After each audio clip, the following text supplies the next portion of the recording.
거룩하신 주님 자비하신 아버지, 지금까지 여기까지 저희를 붙들어 주시고 인도하여 주셔서 감사를 드립니다. 이 시간 저희가 한 마음으로 주님을 찬양하고 예배드리기를 원하오니 성령님 시작부터 마칠 때까지 함께하여 주옵소서. 이 모든 간구를 우리 주 예수 그리스도 이름으로 기도드리옵나이다. 아멘. 144단입니다.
우리 천윤석 총장님과는 제가 제일 개인적으로는 다음 주에 약속하신 우리 총장님께서 오늘이신 줄 알고 오셨어요. 어떻게 해야 되겠습니까? 총장님 다시 가십시오. 할 수가 없잖아요. 그래서 제 실수로 이렇게 우리 총장님을 일찍 한 주간 빨리 듣게 되었는데 오늘 이렇게 연구해 주셔서 너무 감사드립니다. 다른 순서는 다 똑같고 우리 말씀하고 우리 쭈뚜마 우리 총장님께서 해주시면 감사하겠습니다. 우리 간절한 마음으로 단체에서 독상기도 하심으로 우리 사순절 우리 둘째 주일 예배를 하나님 앞에 올려드리겠습니다.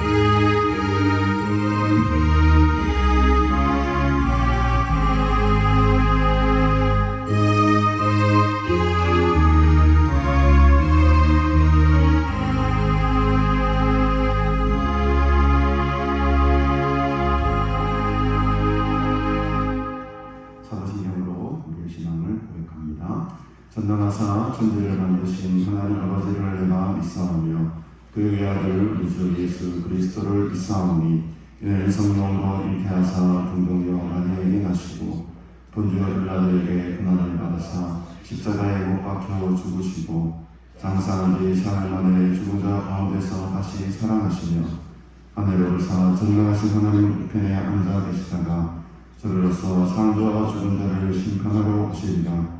성령을 믿사오며 거룩한 공유와 성도와 서로 교통하는 것과 죄를 사하여 주시는 것과 몸이 다시 사는 것과 영원히 사는 것을 믿사옵나이다.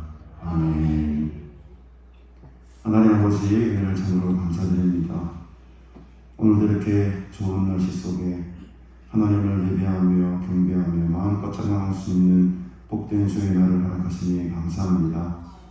특별히 사순절 기간을 보내며 하나님의 은혜와 주님의 권한과 또 십자가의 죽으심을 더 깊이 묵상하게 하시니 감사합니다. 이 시간 이 예배 자리에 더 깊은 하나님의 임재 경험을 하기 소원합니다. 성령님께서 운행하시는 복된 자리가 되게 하시고 하나님의 그 거룩함이 충만한 아름다운 예배가 되게 하옵소서. 세상에 주는 많은 짐들과 무거운 짐들 주 앞에 내려놓고 참된 평화와 안식을 경험하는 예배가 되기 원합니다. 축복의 날이 되기를 소원하오니 주님 우리와 함께하여 주시옵소서. 우리의 눈과 귀와 마음이 오직 하나님의 말씀에 집중되기를 원합니다. 하나님의 얼굴을 보며 나아갈 때에 주의 말씀 앞에 설 때에 하나님의 영광을 바라보는 시간 되게 하시고 하나님의 인자를 경험하는 시간 되게 하시고 성령으로 충만한 시간 될 수 있도록 하나님 우리와 함께하여 주시옵소서. 이 예배를 하나님께서 기뻐 받으실 줄 믿사오며 감사드리며 예수님의 이름으로 기도드리옵나이다. 아멘. 찬송가 21장 함께 찬양드리겠습니다.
사슴이 시냇물을 찾기에 갈급함같이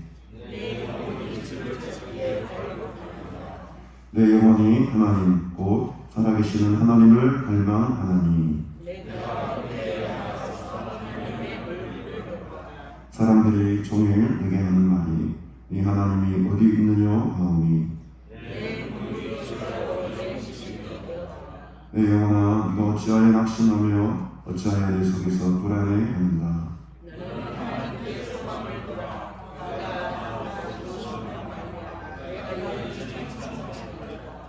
낮에는 여호와께서 그의 인자하심을 베푸시고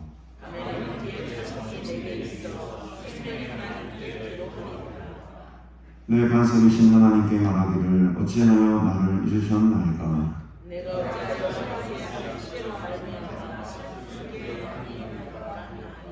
내 뼈를 찌르는 칼같이 내 계적이 나를 비방하여 늘 내게 말하기를 내 영혼아 네가 어찌하여 낙심하며 어찌하여 내 속에서 불안해하는가.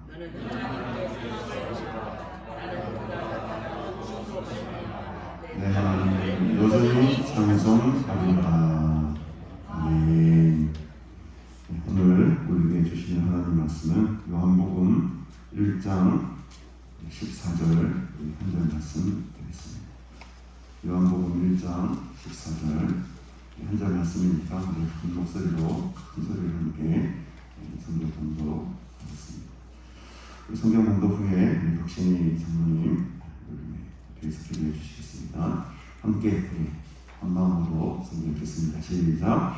말씀이 육신이 되어 우리 가운데 당하시네 우리가 그의 영광을 보니 아버지의 독생자의 영광이요 은혜와 진리가 충만하더라. 아멘.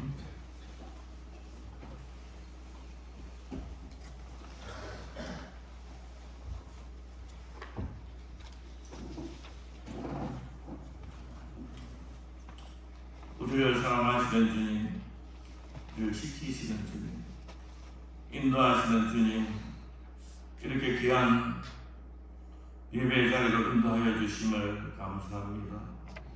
지난 주일에는 3일절을 지났습니다. 우리가 대한독립 만세를 불렀습니다. 우리의 독립을 전 세계에 요청하였습니다. 많은 교회가 문을 닫고 많은 사람들이 성도들이 잡혀가며 많은 기독교가 박해를 받았지만 그 3.1운동 때문에 26년 뒤에 우리는 해방된 조국을 맞이할 수 있었습니다. 그래서 전 세계에 부끄럽지 아니한 민족이 되었습니다. 하나님, 우리 성도들이 이 땅에 살지만 하나님 나라를 사모하며 살게 하였소. 우리가 이 땅에 살지만 하나님의 백성으로 살았소. 하나님 나라에 들어가기에 부족함이 없는 넉넉한 은혜의 사람으로 세워주시옵소서. 우리나라 정말 해방이 되었지만 아무것도 없었습니다. 가난했습니다. 무지했습니다. 우리의 지도자는 우리 민족이 사는 길은, 잘 사는 길은 하나님을 믿는 국가가 되는 것이다, 기독교 국가가 되는 것이다는 그런 생각을 가지고 온 국민이 죽게 돌아오는 기독교 국가 운동을 벌였습니다. 교회가 폭발적으로 증가했습니다. 그리스도인이 폭발적으로 증가했습니다. 여호와를 하나님으로 인정하는 백성, 하나님의 말씀을 듣고 그 규례와 법도와 명령을 지키는 자는 하나님께서 모든 민족 위에 뛰어나게 하시고 찬송과 명예와 영광을 받게 하리라고 하셨고 거룩한 백성이 되게 하리라고 하셨습니다. 지금 우리는 전 세계가 부러워하는 나라가 되었습니다. 첨단 제품을 수출하는 국가, 중후장대한 제품을 수출하는 국가, 한국 음식, 한국 음악, 한국 문화를 모든 곳에 수출하는 세계가 부러워하는 나라가 되었습니다. 이것은 우리의 역사가 아니고 우리와 함께 하신 하나님의 역사인 줄을 믿습니다. 우리가 그것을 전하게 하여 주시옵시고 가르치게 하여 주시옵소서. 해방은 우리나라보다도 3배나 잘 사는 자원이 많고 공장이 많고 전력이 많고 기술자가 많은 북한이 교회를 부수고 성도들을 죽이고 예배를 금지하였습니다. 지금 북한은 세계에서 가장 가난한 나라, 자유가 없는 나라, 저주의 나라가 되었습니다. 하나님 불쌍히 해주시옵시고 저 땅을 회복시키게 하여 주시옵시고 복음이 들어가게 하여 주시옵시고 예배가 회복되는 은혜를 더하여 주시옵소서. 이스라엘에만 지난 하나님의 말씀이 예수님께서 이 땅에 오심으로 온 세계에 전해지시며 천국 가는 대로가 열렸습니다. 큰 고속도로가 열렸습니다. 나만 가지 않게 하여 주시옵시고 내가 만나는 친척, 친구, 이웃들을 다 전도하는 하나님의 사람 되게 하여 주시옵소서. 하나님, 우리가 이 땅에 어떤 모습으로 살든지 예수 그리스도를 믿어 우리는 하나님의 자녀가 되었습니다. 5만원짜리가 구겨져도 5만원짜리, 물에 젖어도 5만원짜리, 밟혀도 찢어져도 5만원짜리입니다. 우리 성도들 약하고 아프고 병들고 죽어도 우리의 값은 되지 않습니다. 그 소망을 가지고 하나님 살아가게 하여 주시옵시고 이 인생의 참된 가치를 많은 사람들에게 전하게 하여 주시옵소서. 예수님께서는 약한 자, 죄인들을 찾았습니다. 그뿐만 아니라 의인도 찾았고 강한 자도 찾았습니다. 하나님, 우리도 우리를 칭찬하는 자, 나에게 이익을 주는 자만 찾는 것이 아니고 나를 찌르는 자, 나를 핍박하는 자까지도 사랑하는 하나님의 사랑, 온전한 사랑을 이루는 우리들 다 되게 하여 주시옵소서. 우크라이나 땅을 불쌍히 주시옵소서. 그 러시아의 친구분에 대해서 많은 생명들이 없어졌으며 많은 어린이들이 없어졌으며 많은 사람들이 고통 중에 있습니다. 하나님, 그 땅에 평화를 나가여 주시옵시고 생명을 죽이는 진정이 일으키는 모든 악한 세력들을 하나님 멸하여 주시옵소서. 하나님, 우리나라에 어떤 사람이 있게 하여 주시옵소서. 힘과 돈을 가지고 죄를 무지한 자로 만드는 이들 없게 하여 주시옵시고 속이는 자 없게 하여 주시옵시고 도둑질하는 자 없게 하여 주시옵소서. 하나님, 이 시간 우리 예배의 자리를 인도하여 주심을 감사합니다. 또 주께서 사랑하는 우리 교수님을 총장님으로 세우시고 하나님께서 새로운 사명을 받아 주심을 감사합니다. 하나님, 능력의 손에 붙잡아 주시옵시고 많은 돕는 자들을 붙여주시옵시며 우리가 기도하게 하여 주시옵소서. 오늘 준비한 말씀을 저희들이 받습니다. 하나님, 말씀이 우리에게 닿을 때에 우리의 삶이 변하게 하여 주시옵시고 우리의 삶이 예배가 되게 하여 주시옵소서. 우리가 어느 곳에 있든지 어디에서 말을 하든지 예수의 향기가 전해지게 하여 주시옵소서. 예수님께서 낮아지듯이 우리가 겸손히 행하게 하여 주시옵소서. 예수님께서 온유하여듯이 우리가 만나는 모든 사람들에게 예수님의 온유를 품게 하여 주시옵소서. 하나님, 이 예배를 주장하여 주시옵소서. 우리가 드리는 찬양과 기도와 헌금뿐만 아니라 우리의 온 몸과 영혼이 주님께 드려지는 참된 예배의 자리로 인도하여 주시옵소서. 모든 말씀을 예수님의 존귀하신 이름으로 간절히 기도드리옵나이다. 아멘.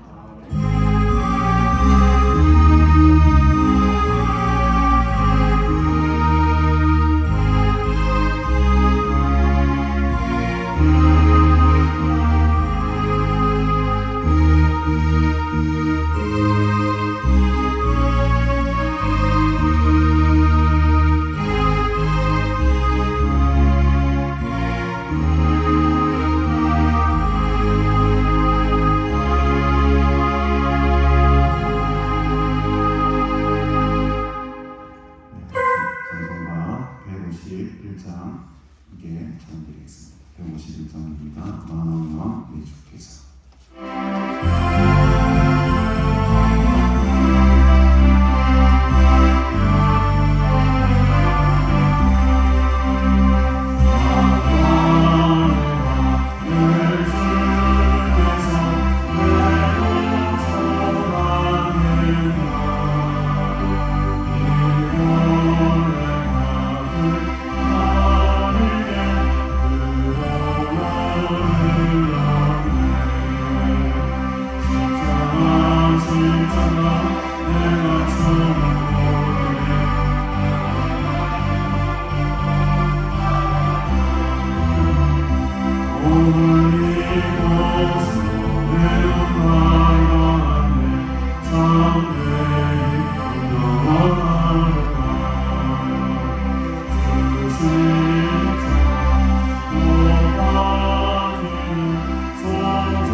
인생을 살아가다 보면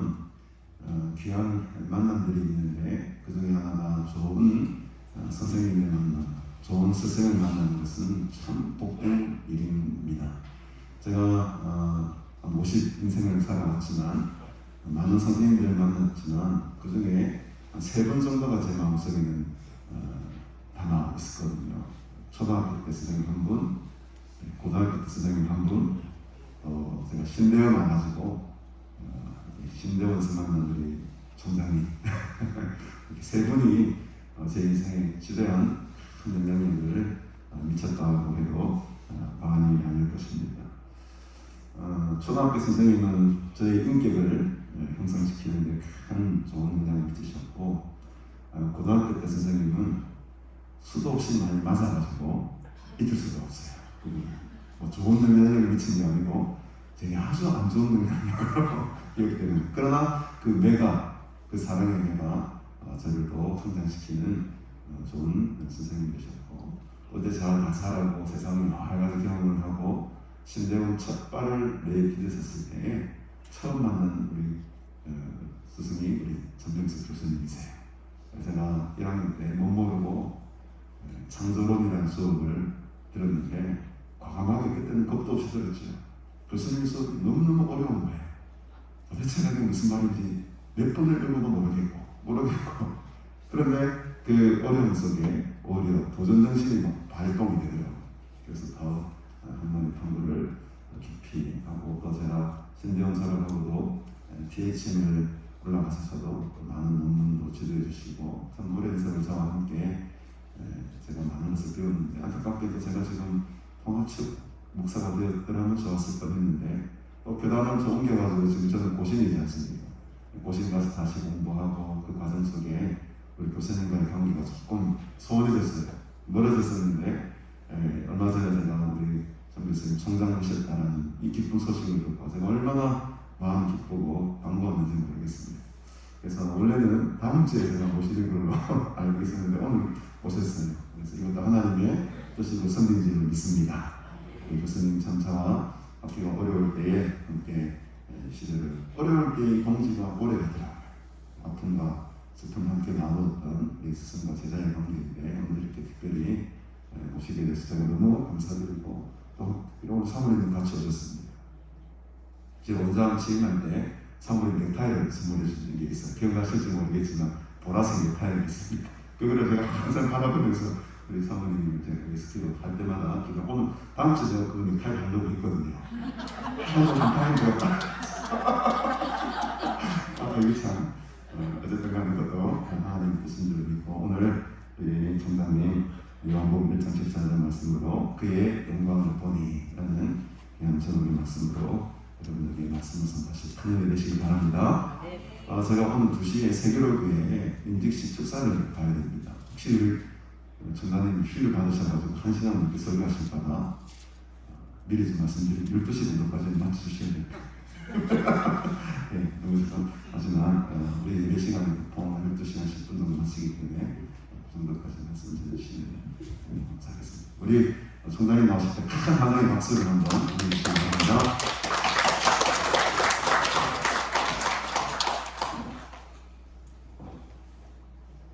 죄송합니다.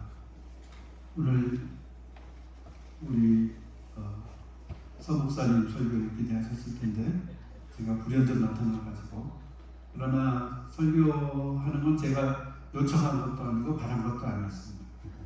제가 오늘 온 이유는 개춘희 목사님을 만나기 위해서 왔습니다.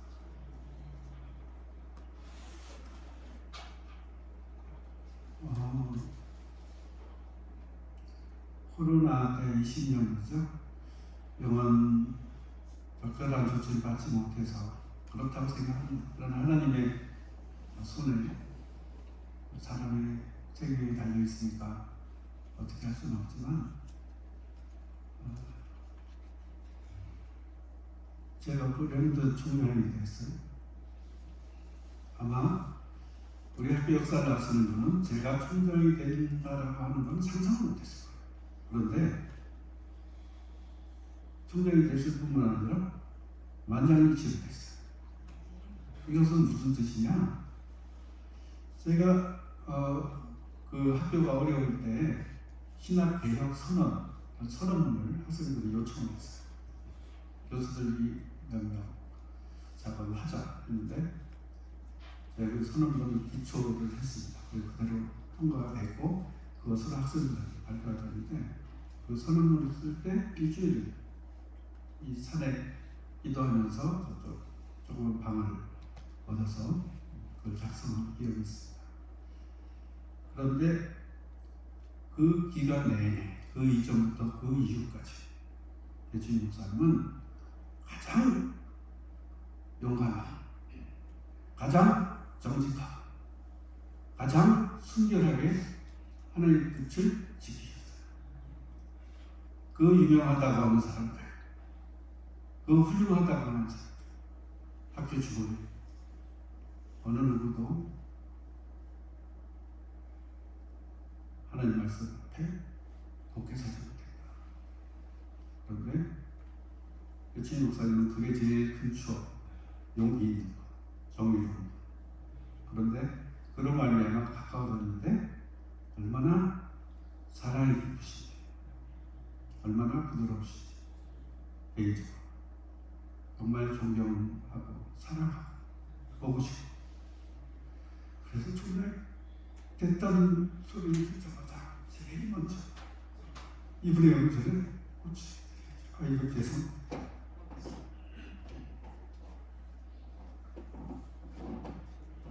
괜찮아요. 제가 이렇게 공부하는 거는 이렇게 갱년기 증상이 있어가지고 눈물이 자꾸 흐르고 그러니까 신경 쓰지 마시고 저도 그냥 자연스러워 좋으니까 그냥 눈물 나면 오겠습니다.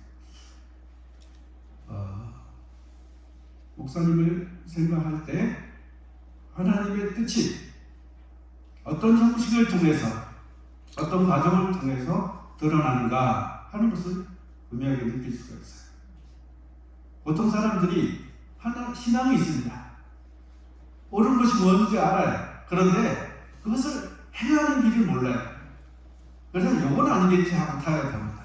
이건 아니겠지 하고 비겁해집니다. 물론 무조건 지혜에 눕지 못하게 절신해서는 안 되겠죠. 그러나 이분은 늘 밝은 하나님에 대한 신뢰로 어려움을 헤쳐나올 수 있던 분이었고, 그런 면에서 저에게 큰 가르침을 주신 겁니다. 물론 학교에 오셔서 공부를 하셨기 때문에 제 제자입니다. 그런데 제 스승이에요. 우리 서정원 목사님도 저한테 DH 논문 쓴 학생 중에 제일 탁월하게 썼어요. 어거신 이야기를 가지고 썼는데 어떻게 그렇게 단시일 내에 그런 깊이 있는 글을 썼을까 할 정도로 똑똑하고 무엇보다도 성품이 부러워요. 성품이 부러워요. 이렇게 국이 먹고 밝고 밝은 신뢰를 가지고 하나님을 대하는 이 무거운 기도원 분위기에 어울리잖아요. 그래서 영성이 맑아서 고통당하고 어려운 사람들이 격려와 위로와 밝은 빛을 보고 그들의 삶과 세계를 현실을 다르게 이해하고 대척해 나갈 수 있는 모범이 되지 않을까 해서 이 가나안 수양관은 세상에 없는 수양관입니다. 그렇기 때문에 하나님께서 지키시고 밝은 빛 가운데 늘 번성하리라고 믿습니다. 오늘도 대부분 가족들이 이 기도원을 섬기는 가족들이 예배부는 모임이어서 이렇게 나 안 해도 돼. 오늘은 목사님은 근데 괜찮습니다. 그래서 그냥 말씀을 드리고 섰습니다. 그런 마음과 또 얘기에 의해서 말씀을 전하는 것이지만 하나님 말씀 앞에는 엄중해야 되니까 내가 찾아서 말씀의 본문을 이해하는 것을 통해서 은혜를 나누도록 그렇게 하겠습니다. 오늘 본문을 보면 우리가 이 본문에서 눈에 확 들어오는 것이 있을 거예요. 우리 학교가 이것을 교훈으로 하고 있습니다.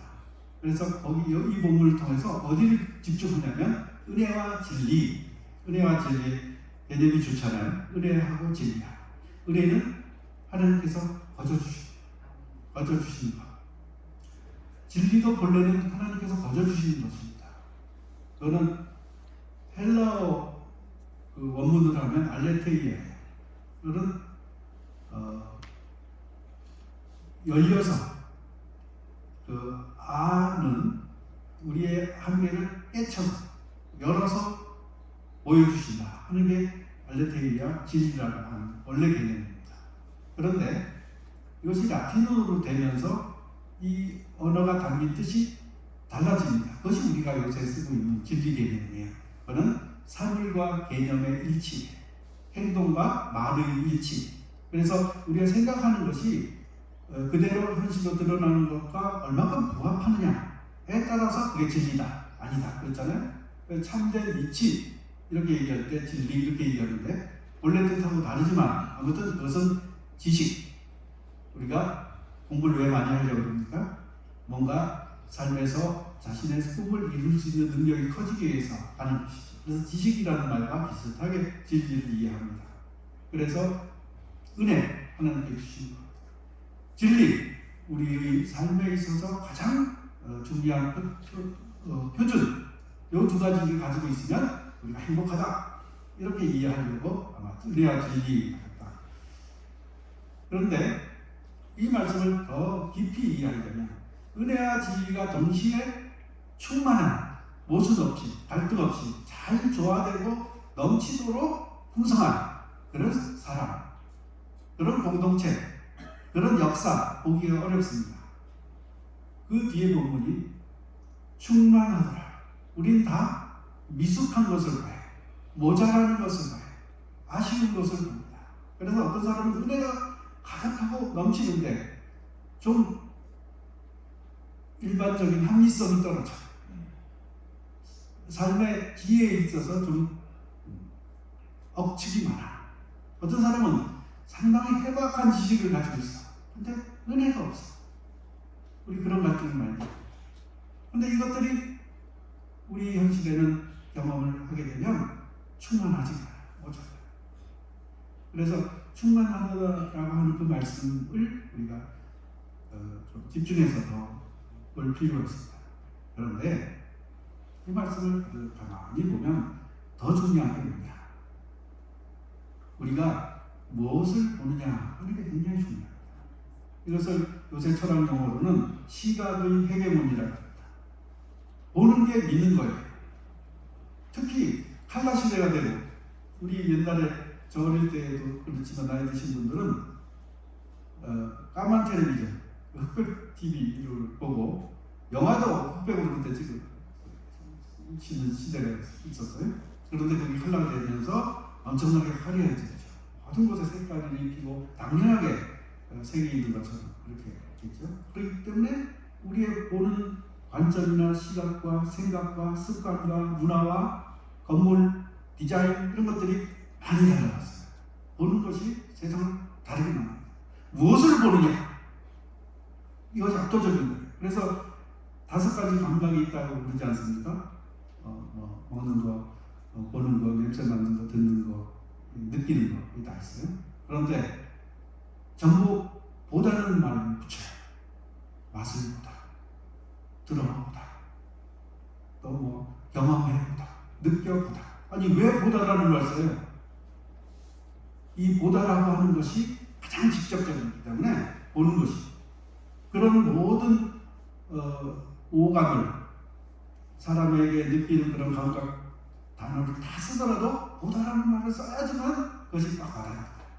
그래서 그게 시각의 배경은 시각이 지배적이다. 보는 것이 지배적이다. 우리도 보는 것이 지배적이다. 뭘 보느냐? 그 사람의 생각을 결정합니다. 무엇을 보느냐? 그 사람의 태도를 결정합니다. 무엇을 보느냐? 그 사람의 미래를 결정합니다. 그렇기 때문에 우리가 보는 것을 유의해야 돼요. 그런데 우리는 무엇을 봅니까? 예를 들면 우리가 성경을 읽어요. 성경에서 무엇을 읽습니까? 지난번에 어떤 분이 설교를 하셨는데 이 모세가 바위를 2번 쳐서 물을 냈잖아요. 내가 너희를 위하여 물을 내랴. 그 본문을 가지고 하는데 그 설교자가 마치 자신이 모세처럼 물을 내는 사람인 줄 생각하고 제가 그것을 해야 되겠습니까? 지금은 반성을 칠 때가 아닙니다. 그러면서 자신의 권위를 드러내는 그런 설교를 하고 그것이 자연스럽죠. 왜? 본문에 그렇게 나옵니까? 내가 모를 일. 그래서 그 본문을 자세히 읽어보면 어떤 내용입니까? 그렇게 함부로 행동했기 때문에 모세가 그 위대한 모세가 땅 위에서 이 사람보다 더 온유한 사람이 없다고 하나님께서 칭찬한 그 모세가 이 백성을 끌고 구원을 가져 하나님의 구원을 선포하고 그것을 보여주기로 약속된 그 가나안 땅에 모세가 못 들어가. 왜? 그 사건 때문에. 하나님께서 그 사건을 어떻게 보셨느냐? 백성들이 원망하고 하나님께 불경하게 대하고 모세한테 대는 거 그거 신경 안 쓰셨어요. 하나님께서는 무엇을 신경 쓰시느냐? 하나님께서 그것은 답을 다 해주실 수 있으니까. 하나님이 워낙 사랑이 많으시니까 그들의 어려움에 대한 호소와 슬픔, 원통 또는 분노, 도발 이것을 다 수용할 준비가 되어 있으셨어요. 그러나 하나님께서 신뢰하고 사랑하고 믿고 쓰는 그 모세가 나의 거룩함을 드러내지 못했다. 백성 앞에서 나의 거룩함을 네가 드러내지 못했다. 그렇기 때문에 너는 못 들어간다. 그런데 왜 그렇게 설교를 할까요? 우리가 성경에 읽을 때 무엇을 읽습니까? 위인전을 읽습니까? 모세를 읽습니까? 다윗을 읽습니까? 성경의 주인공이 누구입니까? 성경의 주인공은 하나님이에요. 하나님께서 하신 일이에요. 그래서 예수님께서 그 궁극적인 답이에요. 모든 하나님의 약속은 예수 그리스도 안에서 예가 되고 아니라 함이 없다. 이것은 모세처럼 자기의 영광과 하나님의 영광을 잠시나마 혼동하는 일이 예수님께는 없었어요. 왜? 그분이 하나님이셨고 하나님의 뜻에 또 순종하셨기 때문에 모든 하나님의 약속이 다 성취된다라고 고린도전서에 기록하고 있습니다. 처음이 다른 거예요. 우리가 성경에서 뭘 봅니까? 역사를 읽으려고 해요. 그래서 무슨 민족의 미래를 밝힐 길을 성경에서 찾으려고 합니다. 맞습니다. 성경에 찾아야죠. 하나님 말씀에서 찾아야죠. 하나님의 뜻에서 찾아야죠. 하나님의 의에서 찾아야죠. 그러나 이스라엘 역사에서 찾을 수는 없습니다. 왜? 이스라엘 역사는 하나님께 불순종해서 망해서 사라졌어요. 일제보다도 더 심한 고통을 당했어요. 우리 민족은 그나마 나라 안에서 고통을 당했지. 이 사람들은 온국 나라는 다 헐벗게 행내쳐 두고 귀족들, 나라를 지도하는 사람들 다 끌고 바벨론으로 데려갔어요. 그래서 이 나라는 황폐하게 버려져 있었던 거예요. 일본 사람들 우리한테 뭐라 그럽니까? 한국의 근대화는 일본이 시켜줬다. 우리 말도 안 되는 소리라고 하죠. 그러나 인정할 건 인정해야 됩니다. 인정할 건 인정해야 돼요. 불의하고 억울하고 말도 안 되는 이 역사이지만 그러나 문명 단계에서 해탈하는 것이 없지 않습니다. 이것이 역사예요. 역사에서 찾을 게 뭐가 있겠어요? 역사가 의미가 있다고 한다면 그 역사를 통치하시는 하나님의 손길입니다. 무엇을 보여야 합니까? 그래서 성경에서 역사를 인물을 그러니까 우리 본과책이나 신앙교육에서 성경에서 무엇을 읽을 것인가? 그런 것을 찾으려고 해요. 인간의 눈으로 본 인간의 무엇. 그러나 성경은 하나님이 누구신가? 그런데 이 하나님을 우리가 너무 개인적으로 찾는 거예요. 그러다 보니까 마치 개인적으로 찾는 것은 좀 잘못한 것이고 공동체적으로 찾는 것은 옳은 것이다. 역사 차원에서 찾는 것은 옳은 것이다. 그래서 성경에서 역사를 들여다보고 성경에서 위대한 인물상을 구축해내야 된다. 아니, 베드로도 얼마나 예수님께 꾸중을 듣습니다. 무엇을 자랑할 수 있는 베드로입니까? 그런데 우리는 마치 베드로의 신앙에서 엄청난 것을 물에 빠졌어요. 예수님이 우리로 오라라고 말씀을 듣고 들어갔어요. 물에 빠졌잖아. 베드로가. 그래서 예수님 뭐라고 말씀하셨어요? 믿음이 없기 때문에 물에 빠질 것이다. 그 본문이 베드로의 용기를 묘사하기 위한 본문입니까? 예수님이 구원하는 능력이 있다라고 하는 것. 그리고 이런 다혈질적이고 실수자라는 베드로조차도 받아서 자신의 사역을 위해서 용납하시고 쓰신다. 내 칼을 집에 꽂아라. 예수님 뜻이 아니었잖아요.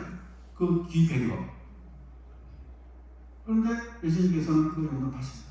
그리고 마지막에 부활하시고 다시 찾아오셔서 두 여러분이 나를 사랑하라. 끝까지 사랑하세요. 만약에 베드로의 초점을 맞추면 너무 하자마는 제자예요. 너무 하자마는 제자. 바울이 훨씬 낫죠. 근데 바울은 제자 반열이 아니에요. 바울은 예수님 부활하신 나중에 제자. 그래서 자신은 자랑할 게 없는 그런 사람이라고 미리 이야기하고 성경을 복음을 전해요. 사나 죽으나 주께서 나를 통해서 영광 받으시기를 바라는 그 자세가 바울에게는 기본적으로 되어 있어요.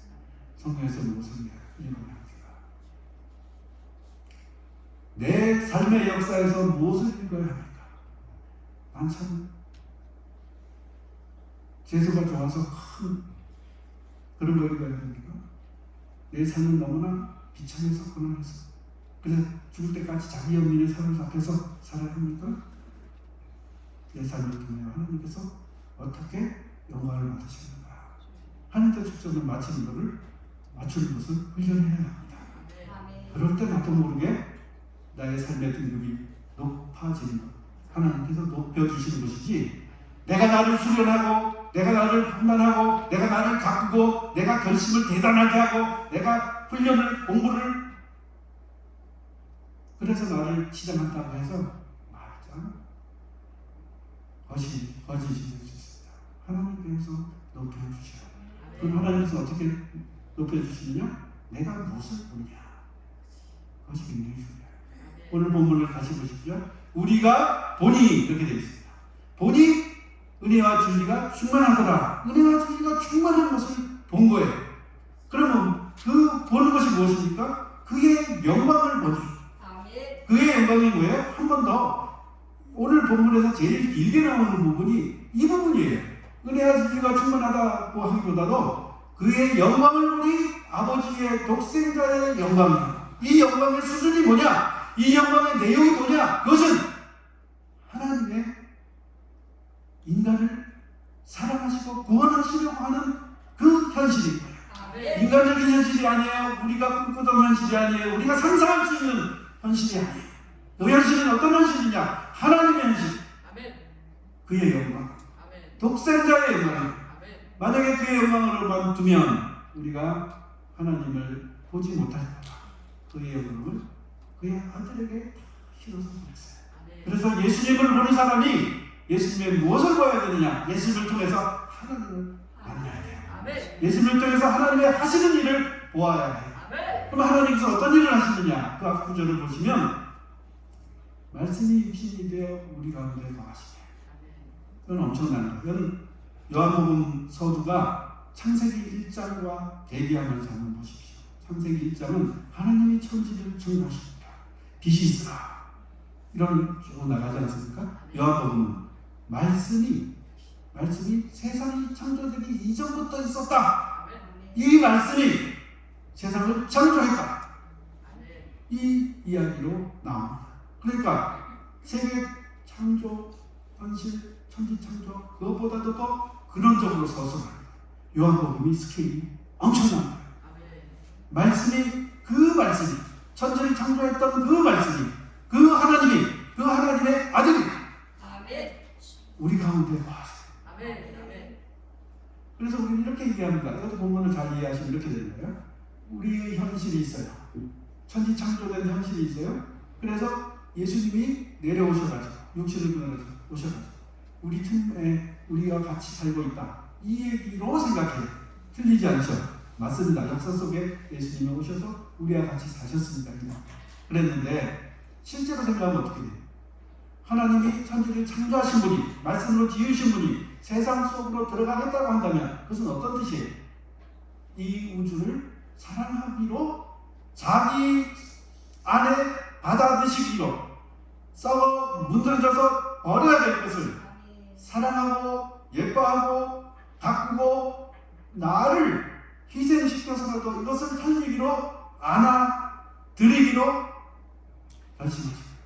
이것은 우리 안에 예수님이 계신 것이 아니라 하나님의 독생자의 품에 세계가 있는 거예요. 그렇잖아요. 그걸 받지 않으셨으면 어떻게 사랑하셔서 여기 들어오실 수 있어요? 아들을 사랑하는 부모가 아들이 사고 났을 때 몸을 띄어드려. 그러잖아요. 아들의 삶 전체를 사랑하고 이해하기 때문에 자기 목숨을 던져서라도 그 사이에 들어가서, 아들의 현실 속에 들어가서, 자녀의 현실 속에 들어가서 나를 그 하나의 현실 앞에 부서지도록 부닥치는 거 아니에요. 그러나 그 사랑이 그 현실로 소멸된 만큼 작은 거예요. 아들 전체를 받았으니까 그렇지. 우주 전체를 받으셨기 때문에 하나님께서 독생자를 보내실 수 있었고 예수님을 오실 수 있었어요. 그럼 예수님은 우주를 담고 있으신 하나님이에요. 그 사람은 그저 우리 가운데 있어가지고 우리의 현실을 치유하기 위한 수준으로 그치는 게 아니라 하나님의 영광, 하나님의 이 우주를 초월하시고 이 우주를 지으셨고 그것을 구원하시고자 다짐하시는 하나님의 뜻, 그것이 하나님의 영광이에요. 그것을 볼 수 있어요. 우리가 그의 영광을 보니 했을 때 비로소 우리가 하나님의 뜻을 이해하게 되는 것이고 우리의 삶을 거기에 맞추게 되는 것이고 하나님이 칭찬할 수 있는 성품과 인격을 갖춰가는 반열에 서게 되는 거예요. 만약에 이렇게 생각합니다. 우리 흔히 그렇게 가르쳐요. 예수님 나를 위해서 죽으셨으니 참 감사합니다. 틀리지 않아요. 다 맞아요. 그러나 그는 자기가 구원받은 것에 대한 그 차원에서의 감사일지 하나님의 영광을 다 공개하는 거예요. 하나님의 영광이 그럼 나 하나 구원하는 대로 끝나요? 하나님의 영광이 나의 구원 이기주의와 상응하면 모든 것이 오케이? 하나님은 나뿐만 아니라 다른 사람도 똑같이 사랑하시고 나뿐만 아니라 그가 지으셨던 풀, 새, 돌, 나무, 공기, 자연, 사람, 동물 모든 존재하시는 그가 만드시고자 하셨던 모든 생물체와 무생물체와 보일 것과 보이지 않는 것을 사랑하신 거예요. 거기서 하나님의 영광이 빛나요. 그렇기 때문에 금정산에서 이렇게 이 좋은 햇살을 비추는 자연을 바라보면 하나님을 향한 찬송이 나오는 거 아닙니까? 어떤 훌륭한 사람을 보면 그 사람의 성품과 인격 때문에 하나님을 찬양하게 되는 것이 아니에요. 그때 비로소 하나님께서 영광을 받으신 거예요. 그래서 예수님께서 세례받으러 올라가실 때 세례받으시고 우리로 나오실 때 내가 기뻐하는 아들이다. 여러분 모두 내가 기뻐하는 이름을 자기 이름으로 불러보세요. 내가 기뻐하는 병사이다. 하나님이 기뻐하는 그게 소원이에요. 저는 총장이 될 마음이 하나도 없어요. 제 이야기로 돌아가는 것은 부끄러운 일인데 교수는 충분해요. 그런데 교수조차도 부산에 와서 가르치다 보니까 공부한 게 부끄럽더라고요.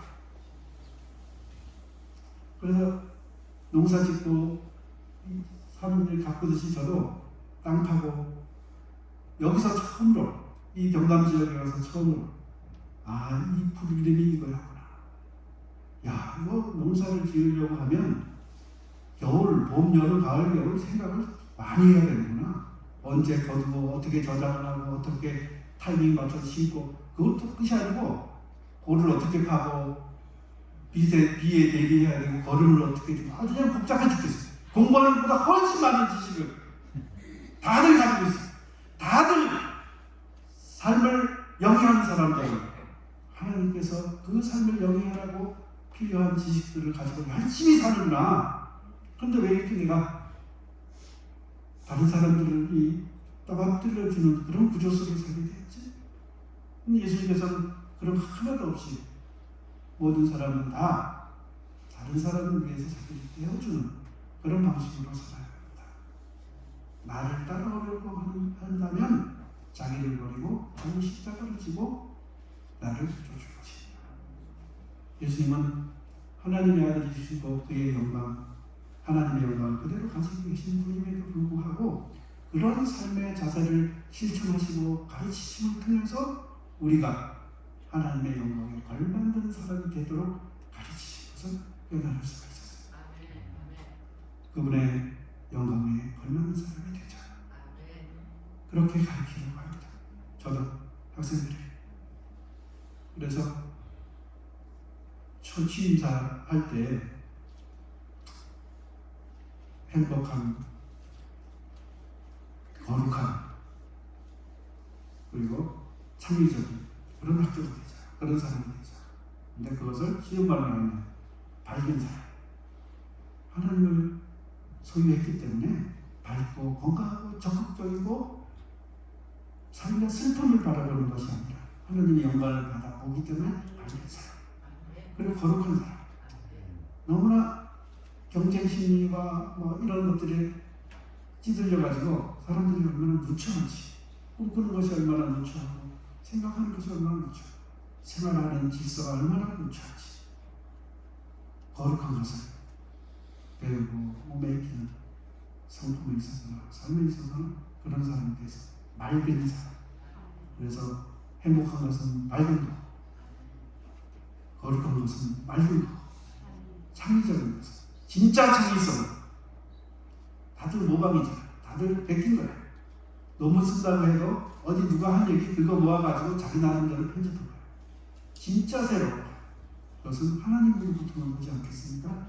하나님께서 주시는 기회, 하나님께서 인정하시는 성, 그걸 가지고 힘있게 적극적으로 생활하다 보면, 밝고 맑게 생각하다 보면 그게 창의적이고 창조적인 삶을 가져가게 되는 거지. 사람들이 정해놨습니다. 뭐 과장, 부장, 무슨 뭐 이사, 뭐 상무, 전무 이런 식으로 성공하는 것에 대한 표정을 정해놨어요. 그게 무슨 성공이에요? 진짜 성공은 무엇이겠어요? 하나님께서 기뻐해 주시는, 인정해 주시는 사람이 되는 거. 그렇기 때문에 세상 어떤 것도 두렵지 않아요. 때로는 하나님을 위해서 땀과 눈물뿐만 아니라 목숨까지도 기꺼이 드러낼 수 있는, 어차피 죽을 목숨입니다.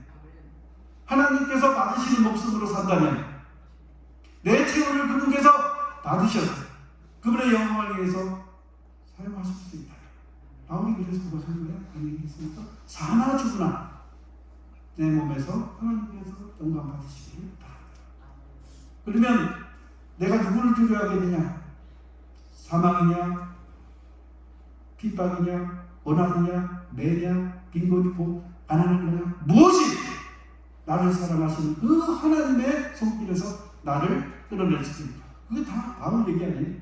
바울의 신앙 고백이잖아요. 어디서 그런 것이 생기겠습니까? 그런 고백부터 온다고 생각을 합니다. 그래서 오늘 본문에 우리가 그의 영광을 그것을 오늘 추구하시고 바라보시고 그 관점에서 현실을 해석하시기 바랍니다. 만약에 현실로만 바라보고 접근하면 현실 이상으로 나가지 못합니다. 왜? 현실 안에서 목표를 찾을 거 아니에요. 현실적 대안을 구할 거 아니에요. 그러면 현실 안에 있습니다.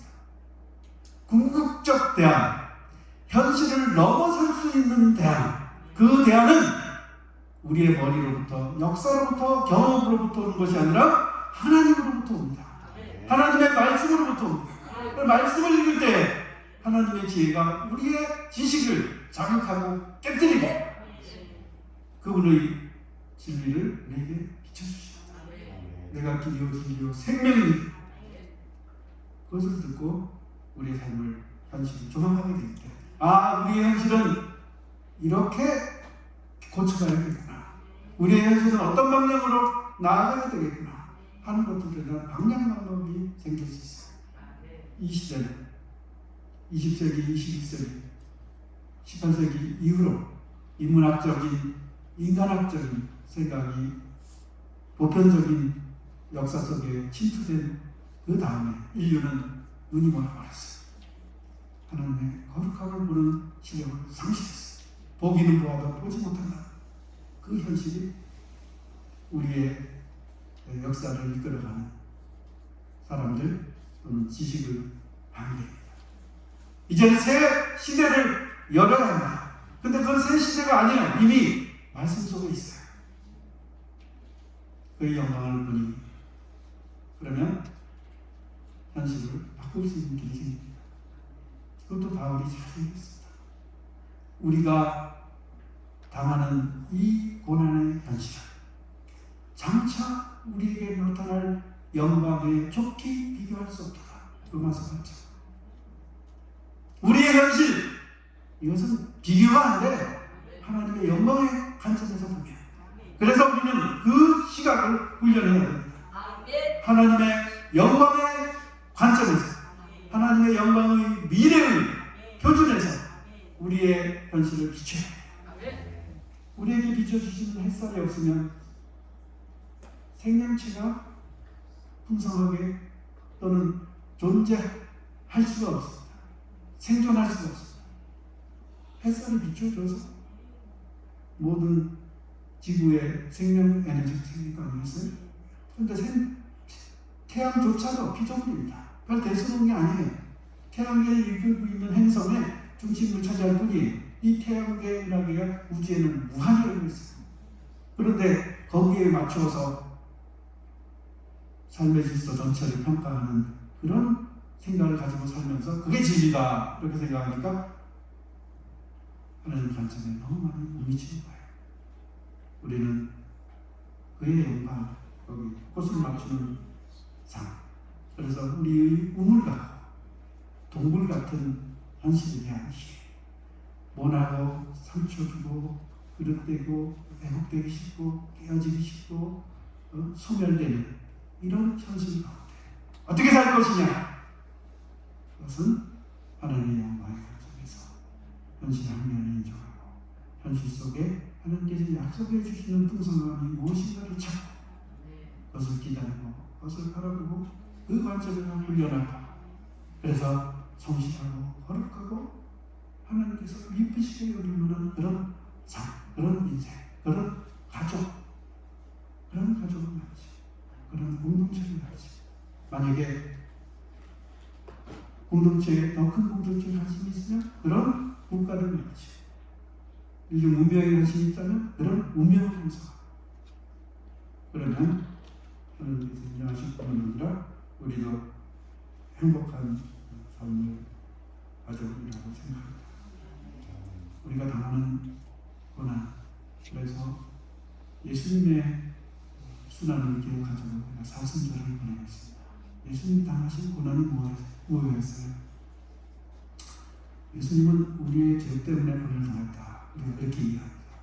맞습니다. 그런데 하나님의 영광을 위해서 고난을 당하셨어요.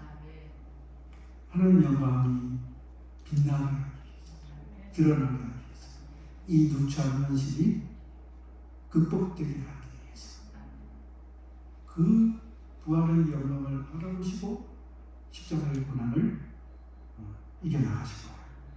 사순절은 그러한 시간입니다.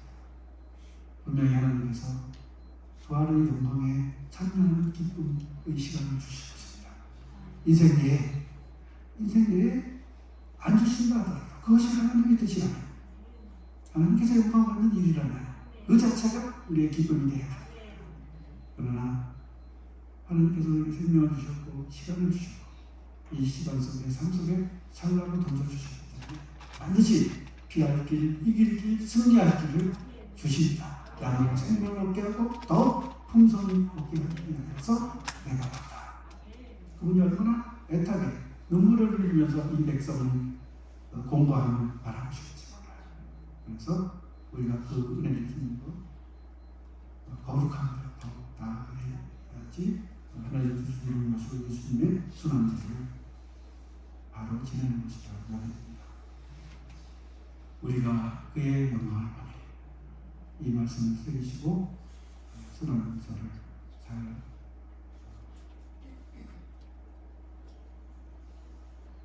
지내시고 부활절을 맞이하시는 이 기간, 이 시간 되시기를 바라고, 인생에 있어서도 그런 하나님의 영광을 빛나는 그런 인생을 사시기를 축원드립니다. 기도합니다. 하나님 은혜를 감사합니다. 저희들에게 주님을 보내주셔서 하나님의 영광을 보게 하시니 감사합니다. 저희들 스스로의 영광을 사로잡혀서 하나님의 영광을 소홀하다는 마음으로 범하지 않게 주옵소서. 하나님 기뻐하는 사람 되기를 원합니다. 하나님께서 영광 받으시는 인생을 갖고 갈 수 있기를 원합니다. 저희 힘으로는 할 수 없습니다. 하나님께서 함께 해주시고 영광 받아 주옵소서. 예수님 이름으로 기도했습니다.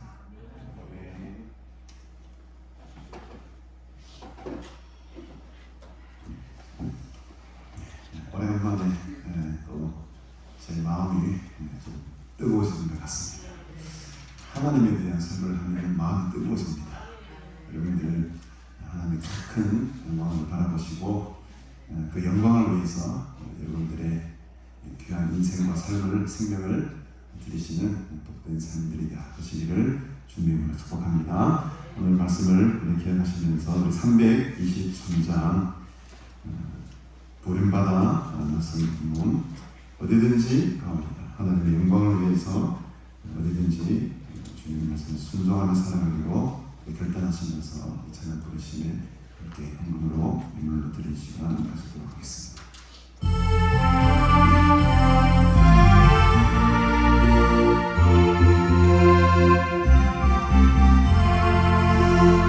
주님 보러 와주셔서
강의실에서 우리가 첫 시간을 보는 게 아니고 강의실 앞에 있는 광장에서 우리가 시간을 보냈습니다. 강의실의 문을 걸어서 열고 학교에 일어났던 사태에 대해서 함께 기도하며 비가 오나 바람이 부나 그 봄 좋은 날에 그 광장 앞에서 자리를 깔고 함께 기도했던 시절이 떠오르게 되네요. 그때 우리가 학교를 살리고 교수님들과 함께 참 애쓰던 모습들이 눈에 선하게 그려지고 있습니다. 바로 그것이 나를 위한 것이 아니었고 공동체와 또 하나님의 나라의 큰 소망과 영광을 위해서 우리가 그 길을 함께 달려나갔던 것 같아요. 그래서 오늘 교수님 말씀을 통해서 저에게 다시금 그 소망과 영광과 하나님의 나라에 대한 큰 비전을 다시 품게 만드는 시간이 되었던 것 같습니다. 여러분들 마음속에서도 그런 비전과 하나님의 나라의 소망들이 조금 꿈틀거리시죠? 그 고난의 시절이, 그 어려움의 시절이 오히려 우리에게 이런 좋은 결실과 열매를 맺게 되는 그런 과정이었던 것을 고백하게 됩니다. 앞으로 우리 총장님 사역길이 한 4년 정도 임기가 있으신데 날마다 기억날 때마다 학교를 위해서 우리 부산장신대학교뿐만 아니고 이 땅에 있는 신학교들이 참 많이 어려운 가운데 있습니다. 그럼에도 불구하고 하나님께서 또 우리 후배들을 잘 양성시키고 또 많은 좋은 목회자들을 기르기 위한 이 노력과 레슨과 기도의 수고를 하나님께서 들으시고 정말로 하나님의 말씀의 반석 위에 든든한 학교로 세워질 줄로 믿습니다. 전단을 보시면 그런 영향이 보이시죠, 여러분? 온갖 소망이 지금 보입니다. 그래서 잘 감당하실 것이고 우리가 기도로 또 여러 가지 물질로도 보온하며 함께 이 거룩한 하나님 나라에 임선하시는 그런 귀한 은혜 있기를 바랍니다. 우리 드림 예물 위해서 기도하기 전에 우리 건강 말씀을 말씀드리겠습니다. 오늘은 우리 부산장신대학교 총장님이신 천명석 총장님께서 말씀을 전해 주셨습니다. 오늘 오후 예배는요 우리 박점수 목사님이 말씀 인도해 주시겠고 저는 2시에 우리 세계로교회 임직식이 있습니다. 축사를 조금 부탁을 받아가지고 식사를 한 후에 바로 김해 세계로교회로 가야 될 것 같습니다. 다음 주일은 사순절 셋째 주일로 지키고요. 계속되는 사순절 기간 동안에 또 하나님의 영광과 또 주님의 십자가의 고난에 동참하시는 복된 날 되기를 간절히 바랍니다. 돌아오는 목요일입니다. 우리 북구 기독교연 앞에 제가 부서교로 섬기고 있는데 일요일 수레를 좀 떠나게 되었어요. 목요일에 제가 하루 자리를 조금 비울 것 같습니다. 잘 다녀올 수 있도록 기도해 주시고요. 우리 내일부터 우리 또 서울 두사랑교회 김승진 목사님 또 오래간만에 오셔서 한 주간의 성회를 인도해 주시겠습니다. 네? 이원과 왜 김승진을 뜨나? 이의원 목사님이죠.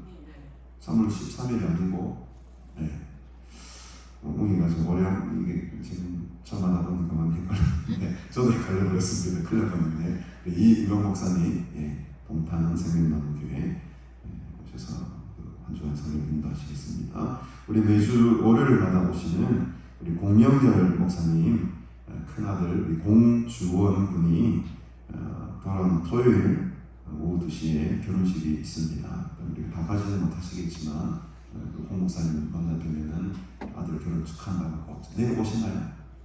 내일 월요일 오십니까? 내일 누구지? 내일 서영태 목사님이신가요? 그러면 결혼식 지나고 그 다음 주 월요일 날 오시겠네요. 공 목사님 뵈면은 축하의 말씀을 또 잘 전달해 주시기를 바랍니다. 그 외에 광고는 또 제가 다 드린 것 같아요. 오늘 이렇게 말씀 전해주신 우리 총장님 너무 감사드리고요. 또 이렇게 드린 예물을 위해서 우리 총장님께서 함께 나중에 축도하시기 전에 드린 예물을 기도해 주시고 축도를 시작하시도록 하겠습니다. 우리 시간 다 같이 일어서셔서 우리 주기도문 635장 보시고 이렇게 예배를 하도록 하겠습니다. 아멘.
허락하신 많은 좋은 것들 중에 구별해서 헌신의 표시로 이 임무를 드립니다. 하나님께서 받으셔서 기뻐하시는 곳에 잘 사용되게 하시고 저희들도 바쳐진 존재인 것만큼 저희들도 하나님 기뻐하시는 곳에 우리의 성품, 우리의 언어, 우리의 재물, 우리의 삶의 에너지가 온전히 바쳐져서 귀하게 사용되어질 수 있기를 또한 소원합니다.